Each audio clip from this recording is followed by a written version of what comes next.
हाँ बोलिए sir. Okay. पूरे मुल्क में चुनावी अमल जारी हैं और हमारे खिते में भी 2 कॉन्स्टिट्यूंसीज़ के चुनाव हुए जम्मू के रीजन में, और हमें लग रहा है कि जम्मू के लोगों ने बढ़ चढ़ कर हिस्सा लिया, जिसके वो मुबारकबादी के मुस्तहिक हैं। और साथ ही साथ जहाँ तक कश्मीर के साथ ताल्लुक़ रखने वाली कॉन्स्टिट्यूंसीज़ हैं, उनका जो प्रोसेस है वो शुरू होने वाला है।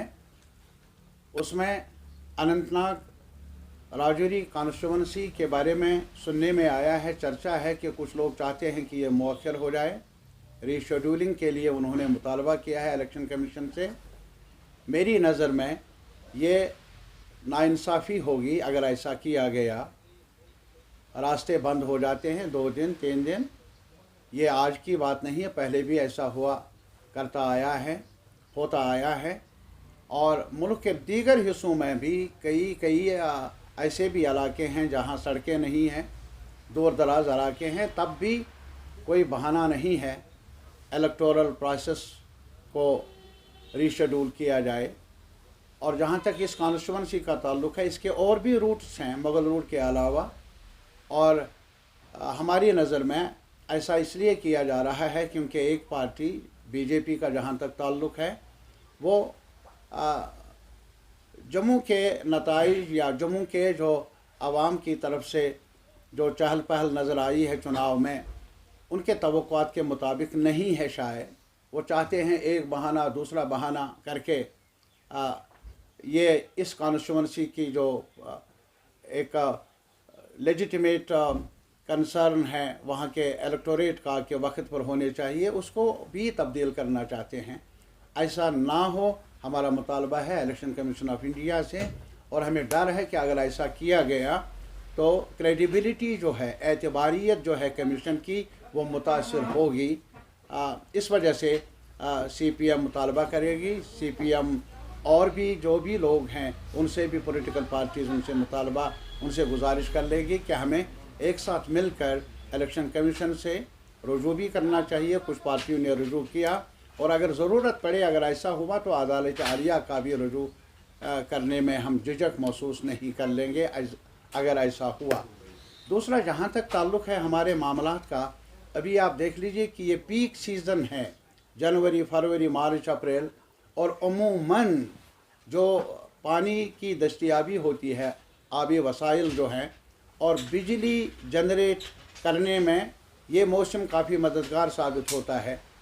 और इन्हीं महीनों में आज ये कहा जाता है कटौती करने के बारे में, और इन्हीं महीनों में आज 10-10 घंटे बिजली देने का जो वादा है वो पूरा होता नहीं है, और दूसरी तरफ फीस में बेतहाशा इजाफ़ा किया गया है।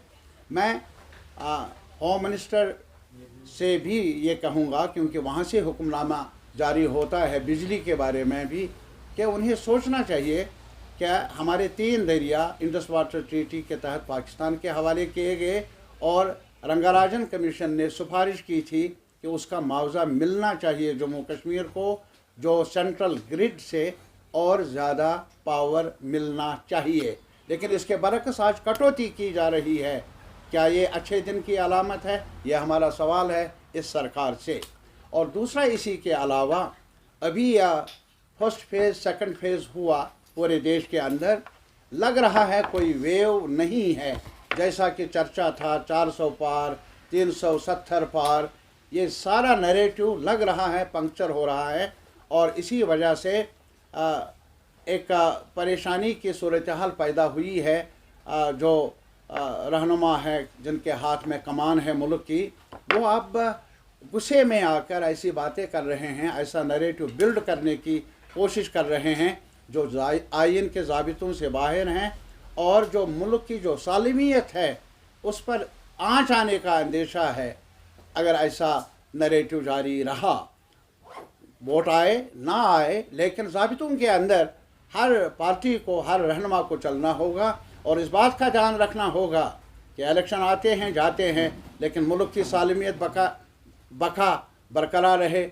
मुल्क की वहदत बरकरार रहे, कम्युनिटीज़ के अंदर इंतशार ना फैले, किसी और एक कम्युनिटी को टारगेट ना किया जाए, वो भी शहरी का दर्जा रखते हैं, उनको भी अधिकार वही है जो और लोगों को है। तो इस वजह से नफ़रत की दीवारें कम करने का सवाल है, आज का एजेंडा है, जिसका इजहार किया है इंडिया ब्लॉक ने अपने मैनिफेस्टोज़ में, अलग अलग पार्टियों ने, और ये अहद किया है कि हमारा मिशन रहेगा कॉन्स्टिट्यूशन को बचाना, जिसकी बुनियाद सेकुलरिज्म है, भाईचारा है, जिसमें कम्युनिटी के बुनियाद पर इम्तियाज़ का सवाल नहीं है, जिसके बुनियाद है आपसी भाईचारे को, रवायात को कायम रखना। और इसके अलावा जो हमारी शनाख्त है हमारे मुल्क की, वो मुल्क है कि एक फेडरल ढांचा है। यहाँ तमिलनाडु के भी है अलग बोली बोलने वाले, बंगाल के भी है अलग बोली बोलने वाले, अलग धर्म मानने वाले।